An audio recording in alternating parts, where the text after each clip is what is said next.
In this video, we're going to learn about iterations. Iterations are really just a way to repeat blocks of code. So let's go and see why that could be useful. So here what you have is a little program. We're going to start when we click on the green flag, and then let's write some code. And we'd like this code to do a sum of numbers, okay? We'd like this code to do a sum of numbers.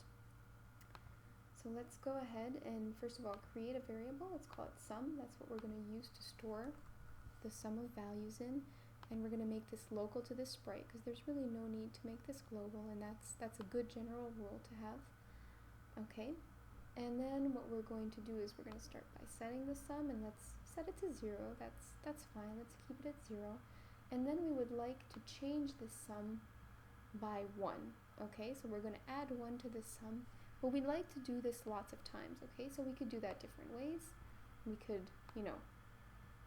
keep adding these blocks here, so change by 1, change by 1, change by 1, and then we would end up with 4, but let's say we want to reach 10. Well, if we want to reach 10, then we probably would need to add this change block 10 times, and you can see it quickly becomes quite tedious. So people have created iterations, which are really useful to avoid having to manually copy blocks of code.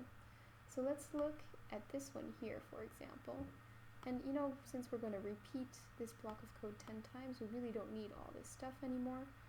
And this is basically going to run this piece of code 10 times. It's going to repeat it 10 times. And let's print this out just for sanity check. Okay, so let's print out the value of sum at the end of this loop. We call these loops sometimes. And if we run it, you can see that we end up with the value 10 at the end. We can also add the printout in the loop, so that way you can see very quickly how it goes from 0 to 10. Alright, so that repeats 10 times. There's also different ways you can do these loops. So for example, you can loop, I'm just going to take this out, you can loop something forever. And if I run this now, you can see it's going to keep going until very large numbers.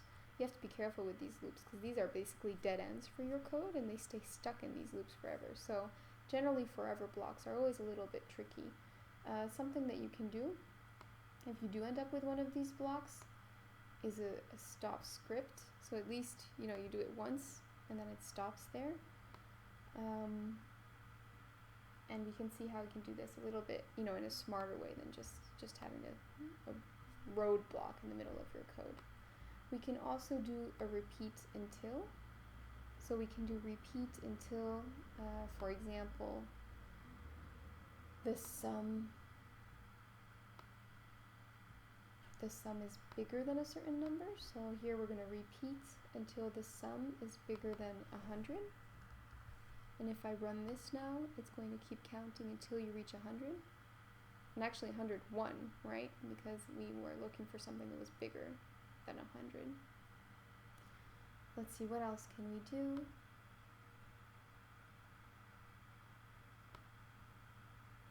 We can also repeat forever if. So here, oops.